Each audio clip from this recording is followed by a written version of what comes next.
Polisi y'e Kagote mu Central Division mu kibuga eky'e Fort Portal mu district y'e Kabalole mu bugwanjuba bwa Uganda yerina abantu basatu bano nga bakwatiddwa. Kigambibwa nti babadde bamaze ku bantu emirembe ng'enjogera y'ennaku zino bweri naye ng'ekigendererwa kyabwe kibadde nga kya kunyaga bisolo okuva mu maka g'abantu naddala ebirundirwa awaka ne bagenda babisala ne beefuniramu ensimbi ez'endola. Ku luno Katonda yabavuddemu ddaba bwe bagenda ne babakwata ne babakunula n'ebyo gye babadde beekwese.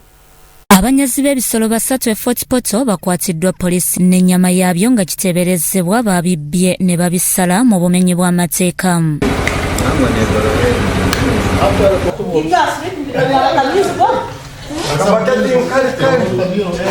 Bakubavunaana okutunda ennyama etali mu mateeka nga bakuumirwa ku polisi e Kagote mu Central Division era nga kuno kuliko Mugume Isa, Amanyire Andrew ne Tugume Robert abakukunuddwa Erwengoma.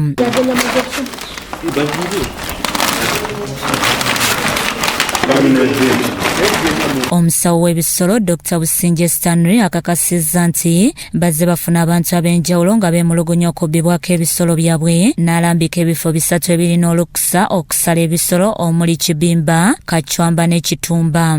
Kuno ebisolo babibagera mu maju g'abantu kuko tumusangire mu nju y'Erwengoma twamukwata n'embuzi kandi kurora embuzi buli kiro ng'otaha mulimo gwe buli kiro ng'otaha mulimo gwe nabaga ebisoro mu mbuzi nabaga ebisoro mu nju nabaga ebisoro mu nju kandi nebikwoleka mbibyo obu busa mazire buli bingi mu nju abwahwire habwokuba taine gukora bitwara obu busa mbubu buli biveera byona byakuya mu mbuzi bilyomu ekitere kimazire ebiro bibiri nakyo kiroho tukikwasire nakyo kiroho tukiine n'ebyo bizibiti enyama zona zikulya zona tuzikwasire.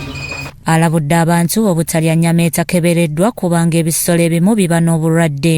Kandi bantu bengi muno mbatera omulanga ebisolo mbabiiba baitu abakubirya mbabagera mu maju akubagera ekisolo munju tugera kumuhikaho kiramu n'abakwokya enyama n'abantu abakuleeta enyama baziza amahoteri. Malik Daddy ssentebe wa Rwengoma agamba nti bano babadde babisalira mu biyumba byabwe ekyabagudde ab'obuyinza okubalondoola.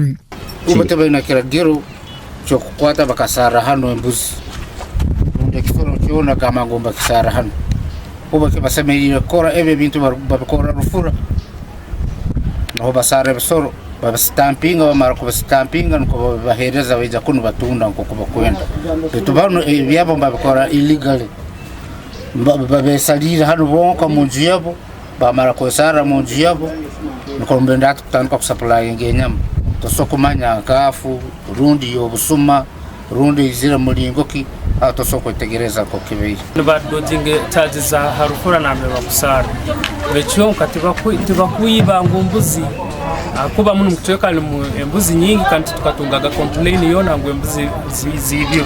Abatuuze bavumiridde ebikolwa by'abakabbira bano abatuuse okubaleetera okusula n'ebisolo babitaasa okubbibwa.